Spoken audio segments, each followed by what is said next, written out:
Menteri Sosial terpilih Tri Risma hari ini mengungkap sejumlah program yang akan ia jalankan seusai resmi dilantik sebagai Menteri di Kabinet Indonesia Maju. Terdapat beberapa poin yang ia paparkan melalui konferensi pers yang ditayangkan di kanal YouTube Sekretariat Presiden.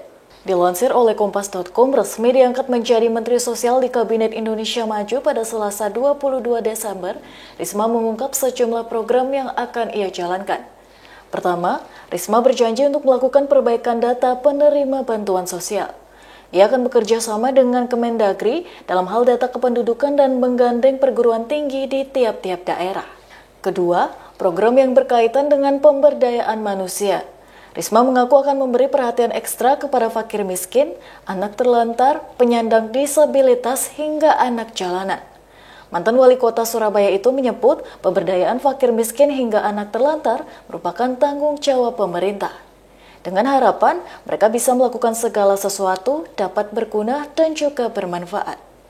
Tidak hanya itu, ia berjanji akan melakukan pemberdayaan terhadap kaum ibu. Program tersebut ditujukan bagi keluarga yang masih mengalami kesulitan meski sang suami sudah bekerja. Dengan melibatkan Kementerian Koperasi, Kementerian Perdagangan, Kementerian Pertanian, hingga Kementerian Perindustrian, program itu akan diwujudkan dengan pembentukan koperasi di tingkat kecamatan atau kelurahan. Berdasarkan pengalaman, dirinya yakin keberadaan koperasi mampu meningkatkan pendapatan dan mengurangi pengeluaran, sehingga dapat meringankan beban ekonomi keluarga. Terakhir, Risma berjanji akan memberikan akses pendidikan dan kesehatan untuk semua anak, termasuk anak-anak terlantar di Indonesia. Dalam hal itu, dirinya akan bekerja sama dengan Kementerian Kesehatan. Yang kedua, program kami adalah yang pertama adalah perbaikan data untuk data-data penerima bantuan. Kami akan kerjasama dengan Kementerian Dalam Negeri, terutama terkait data kependudukan dan perguruan tinggi yang ada di wilayah masing-masing.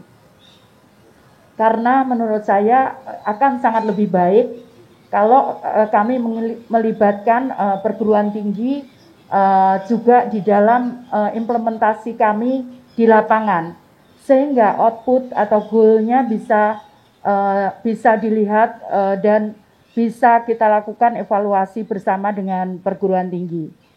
Yang kedua adalah kami akan menyampaikan ke Bapak Presiden bahwa program-program kami adalah program pemberdayaan. Jadi sebagaimana diamanatkan di undang-undang bahwa yang pertama adalah kemanusiaan, keadilan, dan fakir miskin itu dan anak-anak terlantar itu di bawah tanggungan pemerintah.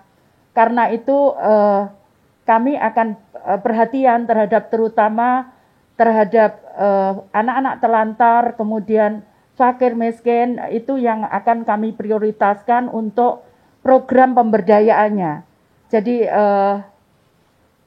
sehingga anak-anak kita bukan hanya menengadahkan tangan, tapi mereka bisa melakukan segala sesuatu, termasuk yang sudah kami lakukan sebelumnya adalah bagaimana meskipun mereka disabilitas, namun mereka bisa berguna dan bermanfaat.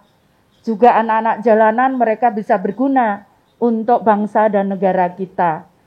Yang ketiga adalah kami akan melakukan pemberdayaan karena dengan kerjasama dengan beberapa kementerian, misalkan Kementerian Koperasi, Perdagangan, Perindustrian, karena kami akan memberdayakan kalau suaminya sudah bekerja, namun kondisinya dia masih butuh bantuan atau miskin, maka kami akan melibatkan mesin yang kedua yaitu kaum ibu-ibunya.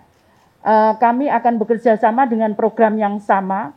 Tadi saya sampaikan membentuk koperasi bisa di tingkat kecamatan dan bisa di tingkat kelurahan. Kita akan lihat perkembangannya membutuhkan karena tiap daerah itu mempunyai karakteristik yang berbeda-beda. Namun kita punya pengalaman bahwa koperasi itu sangat membantu. Kemudian juga bagaimana meningkatkan income dan mengurangi pengeluaran. Itu yang kita lakukan. Jadi misalkan mengurangi pengeluaran, kita berikan program-program pertanian yang bisa dilakukan dengan cara sederhana sehingga tentunya bekerja sama dengan Kementerian Pertanian, sehingga bisa dikurangi untuk pengeluaran. Kemudian untuk peningkatan pendapatan, maka kita akan buat program-program, tadi saya sampaikan bekerja sama dengan kementerian-kementerian yang lain. Demikian Tribun News Update kali ini, nantikan informasi berikutnya hanya di tribunnews.com. Terima kasih sudah nonton, jangan lupa like, subscribe, dan share ya!